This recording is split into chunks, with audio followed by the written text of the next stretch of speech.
Hello, hello, hello, dreamers. Perla here, as always. Thank you for your love and support. Thank you for liking, sharing, subscribing to the channel. And if you haven't done so, go ahead and do so. We would love to have you. So we have Cancer, Leo, Cusp. Ooh, baby girl. I'm just saying baby girl. It could be baby boy, whatever. However you want to word it. There is something here that has awakened inside of you.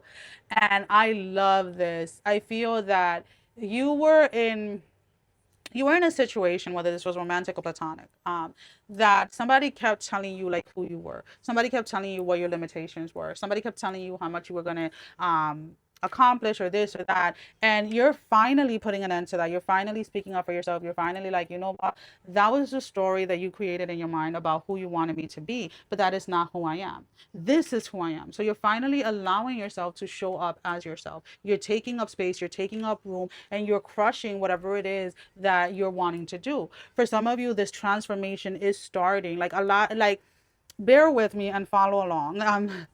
And again, use your own discernment. Someone's spiritual transformation came through a physical transformation. What I mean by that, some of you went very heavy or are going very heavy when it comes to like working out, exercising, implementing yoga, whatever it is. And through that outlet was that your spiritual awakening started, was where your spiritual path started. And it is beautiful, it is amazing. And I feel that there are people, there were people around you or whatever that did not understand what was happening spiritually as you started to as you started to navigate the space. And you ended up with either friends or with like a significant other or whatever that didn't have the understanding of what you were going through spiritually or what you are going through spiritually right now, because they themselves have not gone through that phase or through that transformation. I got to be careful because I don't want to burn my nails.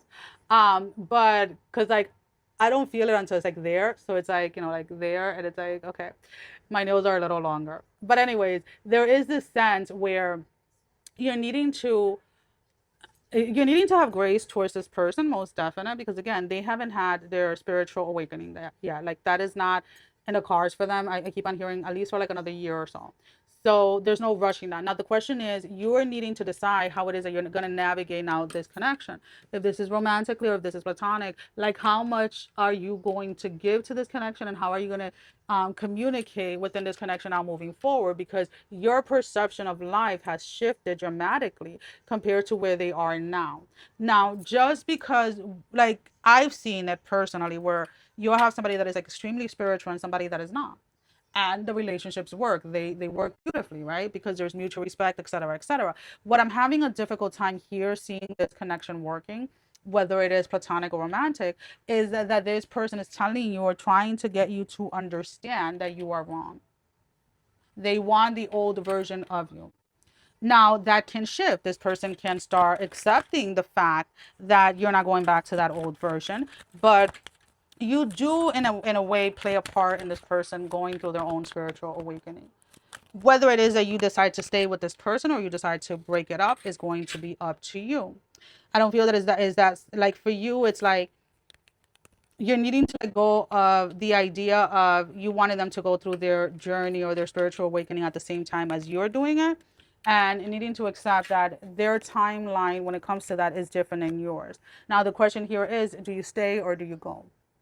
And at the end of the day, I can tell you, stay, wait it out, you know, it's going to be amazing, this and that. But there's going to be a lot of challenges. There's going to be a lot of points, a lot of parts that are going to feel like breaking points for you.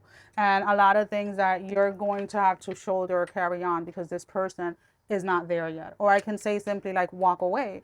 And walking away can possibly trigger them to go through their awakening faster, but then also like you cannot regret walking away. So it's like, I'm not here to tell you what to do. I'm just telling you what's on either side of the coin. If you stay, it's going to be very challenging.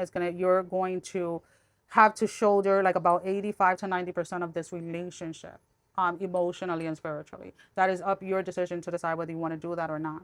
If you decide to go, you're going to navigate the space of not allowing yourself to fall into regret from walking away, not allowing yourself to tell yourself that you made a bad decision or something like that. Because I feel that To be honest with you, the only thing that I can tell you is to sit with yourself, sit with your own spirits, sit with your spiritual team and ask for guidance, because it is going to be different for every single one of you. This is why these are collective readings. Will there be a separation? Will there be a breakup? Ultimately in this connection, there will be, but it's going to be at a different timeline for each of you. For some of you, it's going to be now, and for some of you, it's going to be, you know, right before like this person starts to awaken or something of that matter.